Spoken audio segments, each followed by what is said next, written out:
Bailando. Salut à tous l'équipe, c'est le code de la semaine, comment va les gars? Tranquillou? Bon les gars, aujourd'hui nouveau débrief, nouveau procès du joueur du Real. Il y en a eu beaucoup cette saison, il y en a eu beaucoup la saison dernière, il va y en avoir beaucoup encore. Donc on est là pour tabasser les joueurs, bien sûr, pour dire ce qu'on a pensé du match. De la suite aussi, parce qu'il y a eu les tirages au sort de la LDC, donc il y a pas mal de choses à dire. On va essayer d'être clair, concis et efficace. Je suis avec Anto, ça va ou quoi? Bah ça super, ça super, ça super. Comme tu viens de dire, il y aura un peu de procès, certaines choses qui vont être dites. On va faire une vidéo un peu plus soft, on va pas forcément s'attarder sur le match. Il y a des choses à dire quand même, forcément. Ouais. On a prévu, vous inquiétez pas. On va pas un peu s'attarder, on va un peu s'attarder en même temps. C'est pour ça qu'on a pris le temps de ne pas sortir la vidéo directement. Là, c'était un peu après. On a voulu prendre un peu les renseignements, un peu par-ci, par-là, faire un peu quelques recherches. Et en fait, surtout se rendre compte qu'on a des joueurs qui respectent plus ce club, Exactement. littéralement. Un peu à Exact. la gueule du scoop qu'il leur a donné. Pour certains joueurs, s'il n'avait pas dû le Real Madrid, il serait en Ligue 2. Donc, c'est un peu dommage de voir des réactions de ces joueurs-là et qui ne sont pas reconnaissants envers leurs supporters. Tu vas te manger 4-2, tu es quand même qualifié. Tu loupes l'occasion en plus, tu loupes l'occasion de t'éviter un match parce que finalement, tu te qualifies, mais tu dois jouer un match de barrage. C'est c'est bête, tu étais qualifié. Pour les huitièmes, tranquille, tu pouvais avoir un moment de repos. Mais c'est les mêmes joueurs qui se plaignent qu'ils ont trop de matchs à jouer dans l'année, hein. Je précise. Bah, s'ils avaient fait les efforts nécessaires, on serait top 8 tranquille, mais bon, on a décidé de se compliquer la tâche comme Voilà. d'habitude, quoi. Bien joué au Benfica que eux, ils étaient dans l'obligation de gagner avec un gros score pour se qualifier. Et c'est ce qu'ils ont fait. Comme quoi, on le voit quand une équipe a un vrai enjeu qui est avec des joueurs qui ont vraiment envie d'aller chercher quelque chose, eh bien, ils sont capables de le faire. Voilà. Donc, en plus, ce qui est assez marrant, de toute façon, on revient après, il y aura aussi le tirage qui s'est déroulé bah, donc aujourd'hui.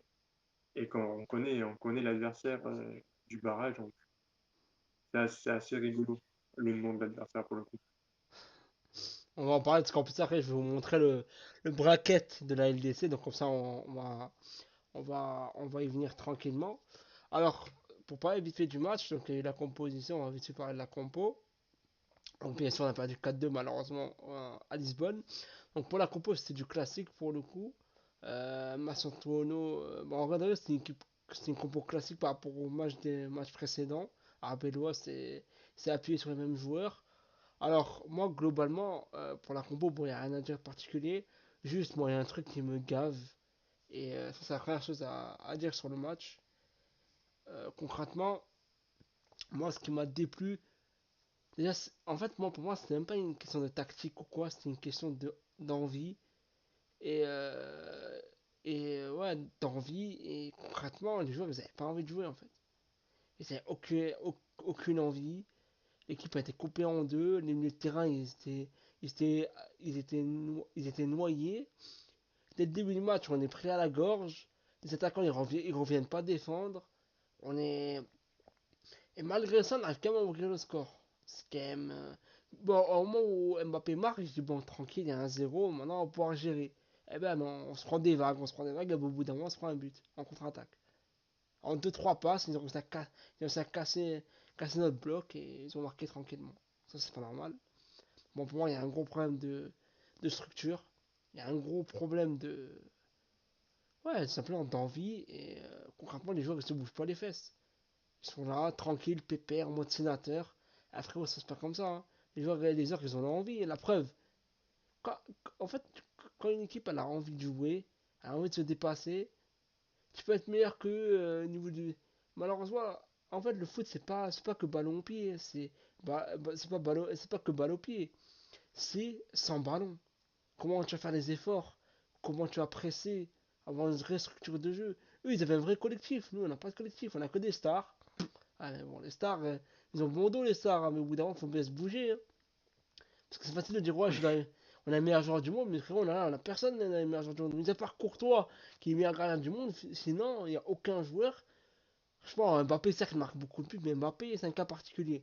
Pour finir avec Mbappé, pour moi, Mbappé, certes, a mis un doublé ce soir, mais concrètement, dans le jeu, c'est pas bon. En fait, il faut comprendre quelque chose, les gars. Pour moi, hier, je retiens personne. Ouais, on va clairement dire les choses. À part Courtois qui a sauvé quelques situations, mais sinon, l'équipe elle est zéro pointée. Donc Mbappé a mis un doublé, c'est bien, mais finalement, est-ce que ça servait à grand chose? Rien. Donc concrètement, À c'est. part pour, ça, à part pour sur le côté, sur le plan personnel, c'est un joueur qui continue toujours à progresser et à marquer des buts pour le Real Madrid. C'est-à-dire que c'est un joueur qu'il est venu pour marquer des buts, il le fait. Ouais, Donc jusqu'à maintenant, son travail, en fait, en fait là littéralement, il fait que son travail. C'est-à-dire que dans des matchs comme ça, comme tu étais en train de dire, il faut un esprit d'équipe. Tu n'es pas capable de gagner avec peu d'enjeux dans ces moments-là, tu n'es pas capable d'aller chercher quelque chose. euh, Qu'est-ce que cela va donner pour la suite de la compétition en fait? Parce que nous, juste avant, on adore, pareil, on le dit à chaque fois, mais avant ou après, tout au cours de notre vie, on en parle avec Saïf de football, d'actualité, sur les équipes du monde, du football et tout. Et, et je me rends compte d'une chose, c'est comment tu peux te permettre de ne pas jouer, de ne pas être là. C'est-à-dire que dans le match, vous en prenez, il y a Mbappé qui a réussi à faire quelque chose. La preuve, il vous plante un doublé. Pour toi, il vous fait des arrêts miraculeux encore une fois, parce que normalement, on se censé se prendre encore une nouvelle fois une valise. Merci au gardien. Et encore une fois, on a un déséquilibre au niveau de la défense et du milieu de terrain. C'est quand même grave d'avoir un milieu de terrain aussi anéanti. faible surtout, très faible. C'est-à-dire qu'au bout d'un moment, tu ne peux pas te permettre. Tu peux être faible en championnat parce que tu as 38 journées, donc c'est bon, tu peux te rattraper. Là, tu joues des matchs de coupe. Même si tu étais qualifié, joue ton match. Ou sinon, tu rentres chez toi, tu restes, tu sers à rien. Ne joue pas. Ne joue pas ton match. Si c'est pour faire ça, ne le joue pas. Je... Oui, Benfica, ils pensaient affronter le Real Madrid. Ils, ils ont affronté une équipe. Laquelle? Mais c'était pas le Real Madrid. Ouais, Voilà ce qu'ils ont affronté le Benfica. c'est une équipe bénique. Ouais, le problème du Real Madrid, c'est qu'ils sont capables de faire deux trois matchs intéressants, ils gagnent des matchs et tout, ils ont un peu d'envie, on voit du mieux, on se dit ouais, pourquoi pas. On... Moi, je ne suis jamais enflammé, je me suis jamais dit ouais, on va tout gagner, mais je voyais un peu de mieux. Et là, on est retombé dans le travers. Ça prouve encore une fois que c'est pas un problème du coach, comme on l'a dit encore une fois. C'est un problème de planification sportive, d'effectifs. L'effectif est déséquilibré, le milieu de terrain il est faible. Il est trop faible. Comment, comment on se retrouve en quelques années d'avoir. On avait le meilleur milieu de terrain du monde, maintenant on est loin. Parce qu'en fait, je pense on s'est dit, ces joueurs-là qu'on a recrutés avant pour faire la transition, on s'est dit, bon, ils vont être trop forts et tout. Mais finalement, peut-être qu'ils avaient un plafond de verre et peut-être que c'est pas si fort que ça. Chouameni, c'est décevant. Kamavinga, c'est décevant. Bellingham, depuis quelques temps, c'est décevant. Son niveau, il a régressé. En fait, en fait, Bellingham, Bellingham, en toute honnêteté, hein, beaucoup trop de blessures. ouais, même là, Il ça fait longtemps les qu'il est plus enchaîne. blessé là. Ah, ça fait longtemps Non, qu'il mais est. honnêtement, non, à chaque fois qu'il revient de blessure, c'est pas ouf. Je te jure, c'est pas ouf. Les blessures lui gâchent une partie de sa carrière, honnêtement. C'est Bon, dommage à dire, mais j'avoue que les blessures, ça lui gâche son football, malheureusement. Ah, ça arrive hein, pour des très bons joueurs, malheureusement, quand ils sont victimes de trop de blessures, bah, compliqué pour eux de revenir vraiment au top niveau. Bah là, c'est ce qu'on est en train de le voir avec les Bellingham aussi. moi, je comprends. Bellingham, c'est un joueur qui se laisse. Il va revenir à son top niveau. Mais, mais pour l'instant, les blessures, là, l'ont un peu anéanti. Moi, je comprends que c'est pas une blessure. C'est pas. Parce qu'il y avait des mois, il a fait des très bons matchs. Je me rappelle très bien, il y avait une période où il était pas mal. Mais là, il est retombé dans ses travers. Et moi, je trouve que. En fait, le problème, c'est que l'équipe est déséquilibrée. Honnêtement, Massantuono, dans ce match-là, il a été mauvais. Il a pas fait. Il avait pas réussi un dribble. Mbappé, Mbappé, le problème, c'est que le souci, moi, Mbappé, c'est-à-dire qu'il a mis un doublé, c'est très bien. Y a pas de problème. Mais il y a des bonbons, des fois, c'est des déplacements, j'arrive pas à les comprendre. Honnêtement, je me dis, il y a des mois, il fait des bons déplacements et de l'autre, en fait, il n'apporte pas de solution. Il décroche pour rien. Et à la fin, ça ralentit le jeu et à la fin, tu fais rien. Donc, moi, pour moi, il y a un gros problème d'animation offensive.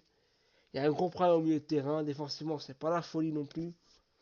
Mais franchement, c'est. En fait, l'équipe, elle doit être nettoyée au Karcher, hein. Elle doit avoir un gros remue-ménage cet été. Malheureusement, comme on connaît Florentino, comme c'est un rat, il va rien faire. Il va encore dire ouais, vas-y, on va essayer on va acheter un ou deux joueurs. Mais frérot, il y a des joueurs. Déjà, en priorité, il faut acheter un gros milieu de terrain et un autre aussi. Et un défenseur central. Déjà, priorité absolue, un gros milieu de terrain et un gros défenseur central. Et après, tu rajoutes encore un milieu et encore un DC. Tu rajoutes encore des joueurs pour étoffer l'effectif. Et tu dégages tous les joueurs là. Alaba, Rudiger, c'est au revoir. Ceballos, au revoir. Rodrigo, s'il veut partir, au revoir également. Et les joueurs que tu dois les faire dégager. Normalement, stop. On n'est pas les Il y a, maisonniers. Ouais. Mais bon, on va vite fait parler des déclarations un peu de fin de match d'Mbappé, qui était assez intéressant pour le coup. On va vite fait en parler. Alors, bon, déjà, Arbeloa, malheureusement, bon, Arbeloa, il fait ce qu'il peut. Bon, pour moi, Arbeloa, je le critiquerai Arbeloa, pas. Arbeloa, Arbeloa pour, il a dit que l'attitude n'était pas là, qu'on a manqué d'attitude envers le Benfica, qu'on a montré une mauvaise impasse et qu'on n'avait pas les capacités nécessaires pour le match. Moi, j'entends ça, de ce que j'ai compris, hein, que j'ai à peu près compris. Tu entends ça, tu te dis, bon, euh, je crois qu'il y a du flou, c'est pas possible. Tu peux pas te permettre de dire des choses comme ça. Tu es au Real Madrid quand même. Comment tu peux dire que tu n'as pas les capacités nécessaires dans l'attitude pour changer le résultat? en fait, ça le problème, c'est que t'as pas la. En fait, normalement, quand il y avait 4-2, d'habitude, Si j'ai bien compris ce que... Le Real Madrid, d'habitude, quand il y avait 4-2, ils avaient le caractère pour pouvoir faire douter l'adversaire et pouvoir potentiellement revenir. Là, frérot, t'as pas de caractère, y a pas un sentiment de révolte, t'as rien dans cette équipe, en fait, littéralement, t'as rien. Donc, voilà, c'est compliqué. Oui, en fait, tout se repose sur de l'individualité, en fait. Comme d'habitude, hein, malheureusement. Ouais, mais t'es pas censé avoir une aussi grande individualité. Tu peux en avoir, honnêtement, dans le monde du football, dans une équipe, quand tu as de l'individualité, ça peut être très très fort. Genre vraiment très très bien. Mais quand il y en a trop, vraiment trop, ah, ça détruit l'équipe parce que tu te dis, ben lui, là, il joue trop tout seul, lui, trop tout seul, ça le fait pas. Tu peux pas, tu gagnes jamais.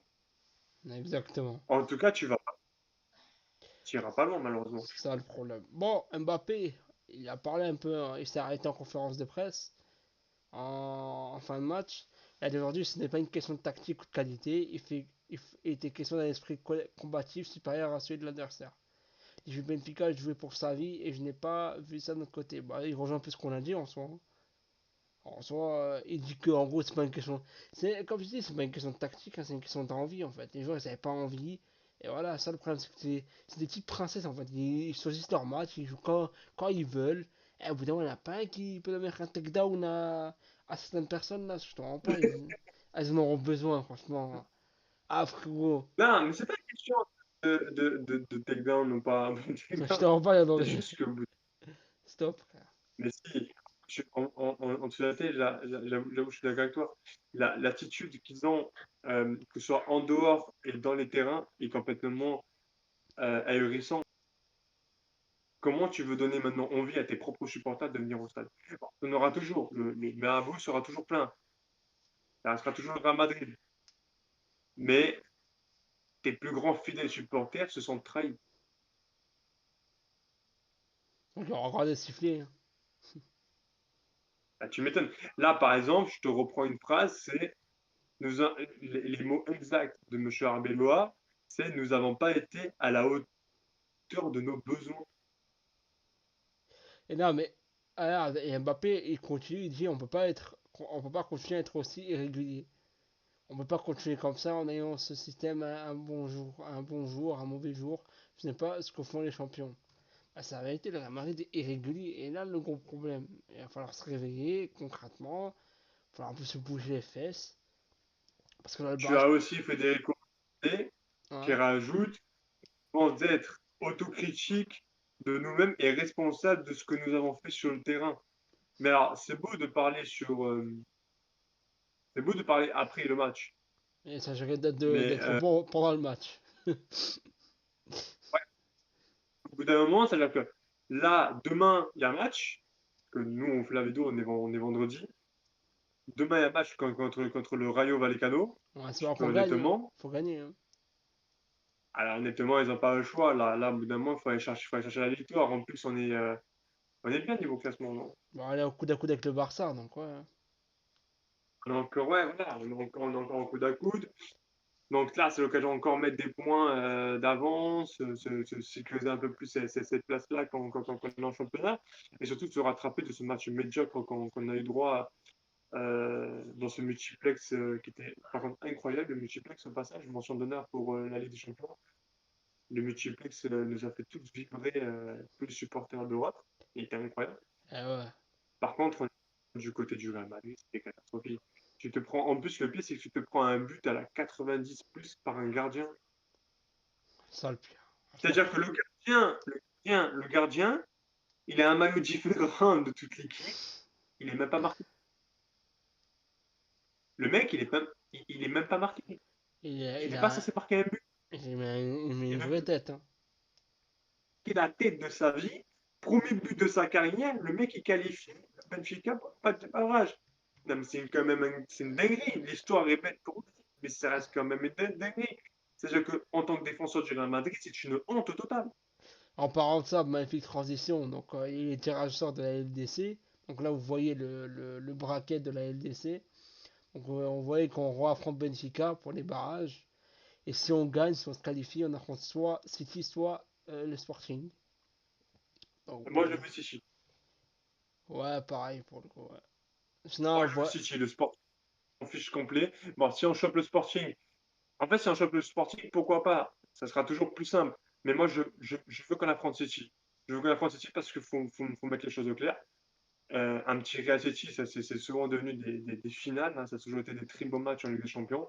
Et puis au moins, ça sera le moment, et là on verra si le Real Madrid a réellement le niveau. Parce que si on affronte le Sporting, mais qu'on croise City, Paris, ou Arsenal, ou Liverpool, dans la suite de la compétition, si on n'est pas capable d'éliminer City en huitième de finale, ça sert à rien de continuer. Qu'on Ah, sorte maintenant. voilà. Voilà. Moi, je veux qu'on aille affronter City. Ok, bon, déjà, faut dire ce contre Ben. D'abord, Faut déjà gagner contre d'abord, ouais. Benfica. Et là, honnêtement, en plus, ce qui m'a fait rire, tout à l'heure, je l'ai vu passer, c'est José Mourinho, dès qu'il a appris le tirage au sort, apparemment, il a envoyé un message à Arbeloa, il le dit mot pour mot, euh, prépare ton lubrifiant pour ton cul, littéralement. Donc, c'est magnifique, les hostilités sont lancées entre les supporters portugais et les supporters espagnols. Le Benfica, avec leur José Mourinho, a annoncé la couleur. Donc, On verra de toute façon. Bon, les gars, ça, sur si cette. le Real, pour le coup, va arriver à ça et bon, leur mettre. En vrai, ça serait beau que le Real les pète 5-2 au cumul, tu vois. Ouais. Bon, les gars, sur ces jolies paroles, on a fait le tour, je pense. Ouais. N'hésitez pas à liker, commenter, partager, les gars. Toujours pour de meilleurs contenus. Et moi, je dis à la prochaine. Goodbye. Au passage, pour ceux qui sont restés jusqu'à la fin, on va rendre hommage. Alors, déjà, honnêtement, on va rendre un petit moment d'hommage aux supporters de PAOK. sont malheureusement qui ont fait le déplacement en direction du match face à Lyon ce jeudi et où il y a eu malheureusement un immense décès. Ouais, il y a eu 7-8 supporters qui sont morts euh, sur un accident de voiture. Oh, ouais, chaud. Voilà, petit moment de recueillement pour ces supporters-là, malheureusement qui reposent en paix. Ah, c'est chaud, hein. Comme, comme l'ont dit les supporters lyonnais dans leur stade, euh, la douleur, la souffrance n'a pas de couleur. Donc, grand moment de dommage pour les supporters du PAOK qui ont fait un immense déplacement pour aller jusqu'à Lyon pour le match d'Europa League et qui se sont retrouvés finalement dans un carambolage. De ce que j'ai compris, je crois, c'est le bus aurait dérivé sur un camion et une bonne partie de, je crois, il y a eu 7-8 supporters du PAOK morts et quelques blessés graves. Donc, pour cette équipe-là et leurs supporters, bah, bon courage à tout le monde et reposer en paix aux personnes décédées. Et aussi, petite mention d'honneur à une équipe française. Euh, on en fera part pour ceux qui sont vraiment restés jusqu'à la fin de la vidéo, vraiment jusqu'à la toute fin vidéo. Euh, marqué, marqué qu'on aura mis sur l'image en question. Et vous serez des bons. Il va y avoir un mot qui va s'afficher dans la vidéo, genre toute la vidéo, avec l'image en question. Et vous allez devoir, s'il vous plaît, commenter ce mot-là pour ceux qui sont restés jusqu'à la fin de la vidéo. Ça me fera énormément plaisir. Sur ce, ciao! Ciao.